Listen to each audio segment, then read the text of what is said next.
Hello student, welcome to Parsh international school online classes. अब देखिए next अपना अपन पढ़ रहे थे एस्किमोज जनजाति।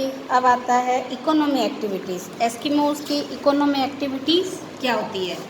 लगभग आपको बताइए 90% सबकी इकोनॉमी एक्टिविटीज़ में क्या आएगा कि हंटिंग करते होंगे, है ना, वे शिकार करते हैं और खेती फार्मिंग भी करते हैं, है ना, पशुपालन भी करते हैं। ये तो इनका फिक्स है ही। कुछ जातियाँ ऐसी है जो शिकार तो करती है बट फार्मिंग नहीं करती, कुछ ऐसी है जो घुमक्कड़ होते हैं, फार्मिंग नहीं करती। तो इस तरीके से अब आता है एस्किमो जनजाति के लोग क्या करते हैं।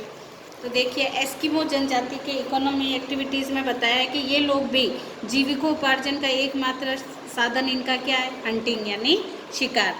ये शीतकाल व ग्रीष्मकाल दोनों ही विधियों में शिकार करते हैं, क्योंकि यहाँ विंटर ज़्यादा रहता है इसलिए विंटर में शिकार कम हो जाता है और समर में ये शिकार करके क्या करते हैं, इकट्ठा करके रख देते हैं। बर्फीला एरिया है तो ख़राब भी नहीं होता है। फिर आता है शीतकालीन आखेट। अब देखो दो तरह के आखेट आ गए, शिकार आ गए। कौन कौन से हंटिंग आ गए? एक तो ये विंटर वाला फॉर्मूला एंड ये समर वाला फॉर्मूला। विंटर में ये क्या करते हैं, इस ऋतु में एस्किमो समुद्री तट के किनारे सील मछली का शिकार करते हैं। पूछा गया कई बार कि एस्किमो जनजाति के लोग कौन सी मछली का ज़्यादा शिकार, कौन सी मछली का करते हैं, तो सील मछली का। जब मछली बर्फ़ में बने छिद्रों में सांस लेने आती है तब एस्किमो द्वारा रखी हड्डी छड़ हिल जाती है। एस्किमो अपने हथियार हारपून से सील मछली का क्या करते हैं, शिकार करते हैं। तो सुन देखिए कि भाई ये छिद्र हो गया, यहाँ छिद्र में ये क्या करते हैं, हड्डी रखते हैं। हड्डी रखते हैं, जैसे ही वो मछली सांस लेने के लिए हड्डी से बाहर आती है, बाहर की तरफ मुंह निकालती है, तो एक बड़ा सा भालेनुमा हथियार होता है, उस हथियार से ये उसे भेद करके मार देते हैं। इसे माउपाक मेथड कहते हैं। कौन सा मेथड? माउपाक। कई बार पूछा गया है कि ये एस्किमो जनजाति के लोग शिकार करने में कौन सा मेथड यूज़ करते हैं, तो इतुरपाक और माउपाक। इतुरपाक में ये, माउपाक में क्या कर रखते हैं, हड्डी, जबकि इतुरपाक में ये क्या करते हैं, दो होल होते हैं, एक में मछलियों का भोजन डालते हैं, दूसरे में जैसे ही पानी हिलता हुआ नज़र आता है वैसे ही उसका शिकार कर लिया जाता है। तो माउपाक कहते हैं, माउपाक जिसका शाब्दिक अर्थ होता है प्रतीक्षा करना, वेट, इंतज़ार करना, है ना। ये इंतज़ार करते हैं कि कब मछली, कई बार तो दिन में, पूरे दिन में एक बार भी नहीं आती और कई बार जल्दी से मछली शिकार हो जाती है। माउपाक जिसका अर्थ होता है प्रतीक्षा करना। शिकार की दूसरी विधि है इतुरपाक। ये क्वेश्चन पूछा गया है बच्चों कि एस्किमो जनजाति के लोग शिकार कितने मेथड से करते हैं, तो दो। ये शीतकालीन, विंटर का है, शीतकालीन आखेट है जिसमें माउपाक और इतुरपाक। और इतुरपाक जिसके अंतर्गत शिकारियों द्वारा दो छिद्र बनाए जाते हैं। एक छिद्र में एक व्यक्ति सील द्वारा चारा डालकर बुलाता है तथा दूसरे छिद्र में दूसरा व्यक्ति संकेत मिलते ही हारपून से शिकार कर लेता है। सील मछली न केवल भोजन प्रदान करती है बल्कि जलाने के लिए ईंधन भी देती है ना। उनकी जो सील मछली की जो ऊपर की खाल होती है उसे क्या करते हैं, जलाते हैं, तो ऐसे कोयले की जैसे, अंगारों की जैसे जलती रहती है। और सील की चर्बी जीवों की चर्बी की तुलना में तुरंत व अधिक देर तक जलती रहती है, ताप भी अधिक देती है। इस कारण ये सील मछली की क्या करते हैं, ईंधन के रूप में ये यूज़ में लेते हैं। और महिलाओं द्वारा माउपाक विधि से चित्र 2.2 में हारपून से शिकार करते हुए दिखाया गया। ये देखो नीचे 2.2 में ये बसंतकालीन आखेट है। समर में जब बर्फ़ पिघल करके क्या हो जाती है, पानी बन जाता है, तो ये देखो नाव में बैठी हुई है। ये मैंने नाव के बारे में आपको बताया था, है ना।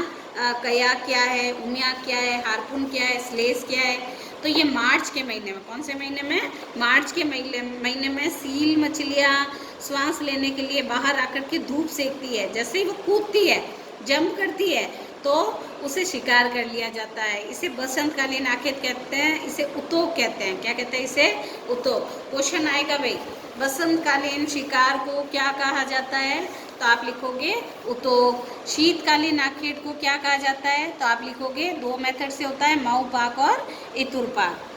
कुत्तों की मदद से सील मछलियों का शिकार करते हैं। इस ऋतु में चमड़े से बनी नाव को परिवहन के लिए भी काम में लेते हैं, जिसे कयाक कहते हैं। क्या कहते हैं, जिसे कयाक।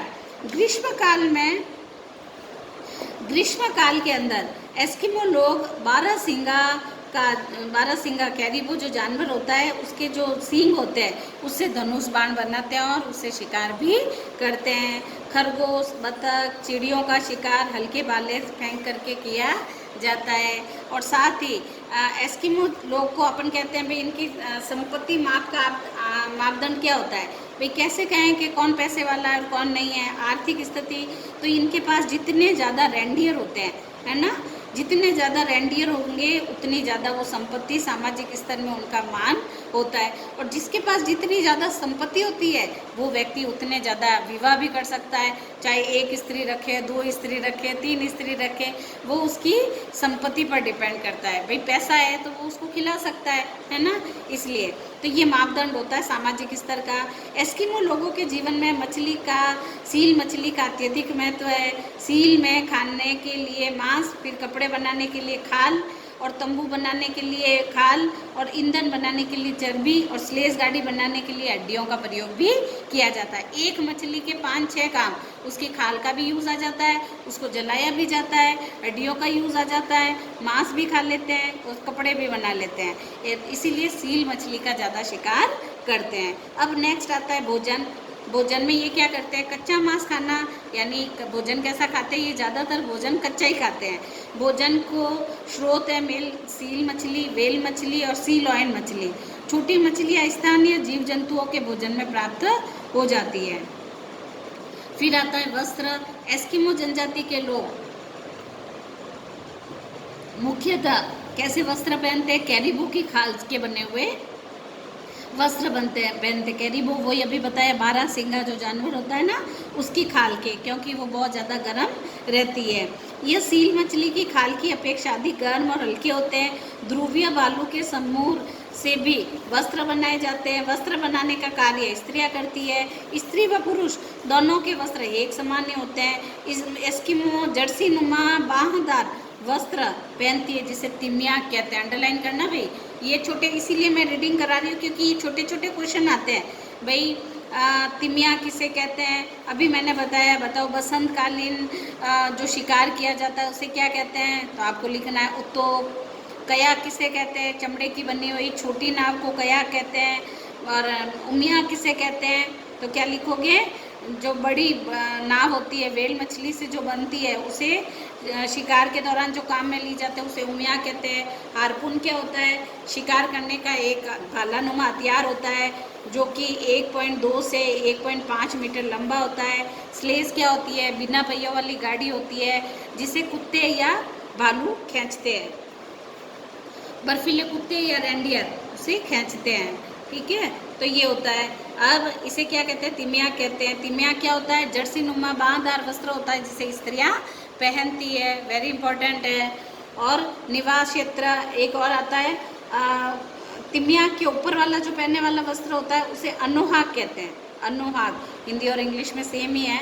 और कार्मिक या मुकलुक्स किसे कहते हैं, जूतों को कहते हैं। सील मछली की खाल से जो जूते बनते हैं उसे कार्मिक या मुकलुक्स कहते हैं। ये सारे छोटे छोटे क्वेश्चंस आप लिखोगे, कार्मिक क्या है, मुकलुक्स क्या है, तिमिया क्या है, कया क्या है, स्लेस क्या है, समझ आ गई।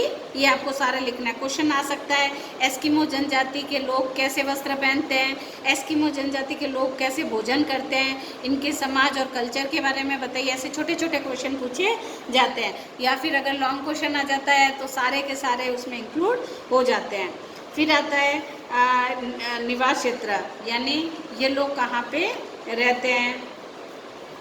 इसमें बताया गया है कि अपन को बताइए ये क्या कहाँ पे रहते हैं। ये इनके रहने की जगह है बर्फीला घर, जिसे क्या कहते हैं, बर्फ़ का बना हुआ घर जिसे इग्लू कहते हैं। क्या कहते हैं, इग्लू। और ये बर्फ़ और पत्थर और हड्डियों की खालों से बने हुए मकान, अंदर की तरफ खाल लगा देते ताकि वो घर रहती है। शीतकाल में बर्फ़ के बने हुए मकान को इग्लू कहते हैं। ये 5 से 6 फीट थोड़ी गहरी होती है, भूमिगत होती है, और इसका गेट बहुत छोटा होता है और रैंक करके अंदर जाते हैं, ऐसे ही लेटते हुए सूखे जाते हैं ताकि वो ठंडी हवा से बच सके। गेट छोटा क्यों होता है, ताकि ठंडी हवा अंदर न जा सके। और ये 5 से 6 फीट भूमिगत होती है, अंडरग्राउंड होती है, 2 से 3 फीट ऊपर उठी हुई होती है। व्हेल मछली की हड्डियों के ढांचे से बने मकान को कर्मक कहते हैं। अंडरलाइन करना, कर्मक किसे कहते हैं। देखो कार्मिक और कर्मक में अंतर है। कार्मिक तो कहते हैं सील मछली के खाल से जो जूते बनते हैं उसे कार्मिक कहते हैं, और कर्मक कहते हैं जो हड्डियों के बने हुए मकान होते हैं उसे कर्मक कहते हैं। फिर आता है एस्किमो जनजाति, ये भूमिगत सुरंग से जुड़े होते हैं। ग्रीष्मकाल में शिकार के दौरान ये लोग अस्थायी तंबू बनाते हैं। जैसे ही गर्मी आती है, बर्फ़ पिघलती है, तंबू बना के रहने लगते हैं। फिर कयाक क्या होती है। अब देखो ये यंत्र और उपकरण दे रखे हैं, इसमें बताया है कयाक क्या है। चमड़ी से बनी एक प्रकार की नाव कयाक है, ठीक है। और उमिया क्या है, बड़ी नाव को उमिया कहते हैं। हारपून क्या है, बता दिया, मछलियों के शिकार के लिए हारपून।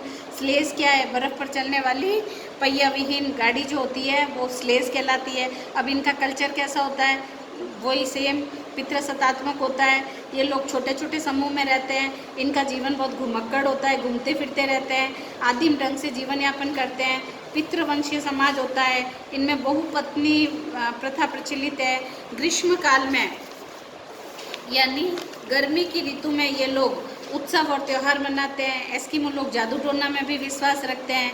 एस्किमो वेरी इंपॉर्टेंट कौन सी भाषा का प्रयोग करते हैं, तो एल्यूट। कौन सी भाषा बोलते हैं, एल्यूट। तो आपको लिखना है एस्किमो लोग किस भाषा का प्रयोग करते हैं, तो एल्यूट। कठोर और शीत ऋतु में भोजन की कमी से बूढ़े व अशक्त व्यक्ति आत्महत्या कर लेते हैं, क्योंकि वो आपको पता है बूढ़े हो जाते हैं तो ठंड वैसे भी ज़्यादा लगती है, अशक्त हो जाते हैं, तो वो लोग क्या करते हैं, आत्महत्या भी कर लेते हैं। वातावरण में समायोजन, ये लोग एस्किमो जनजाति के जो लोग हैं वो वातावरण में समायोजन की दक्षता अपने आप ही एक अनूठा उदाहरण है।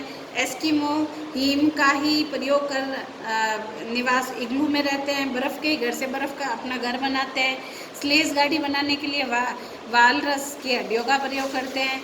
और हिम झंझाव यानी तूफान आते हैं सूर्य की किरणें पड़ने पर होने वाली चमक से, यानी सूर्य का प्रकाश जब बर्फ़ पे गिरता है तो उससे आंखें चकाचौंध होती है, इसलिए वो जल्दी अंधे भी हो जाते हैं।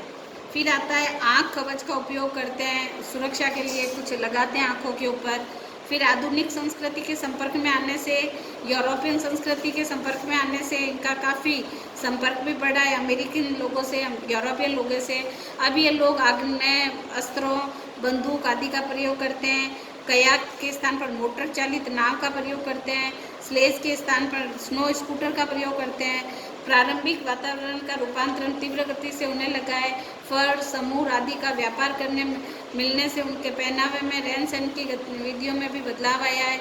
अमेरिकी सरकार द्वारा प्रदत्त स्वास्थ्य सुविधाओं के बढ़ने और भरण पोषण सरल होने से एस्किमो लोगों की जनसंख्या कनाडा एवं अलास्का में निरंतर बढ़ रही है।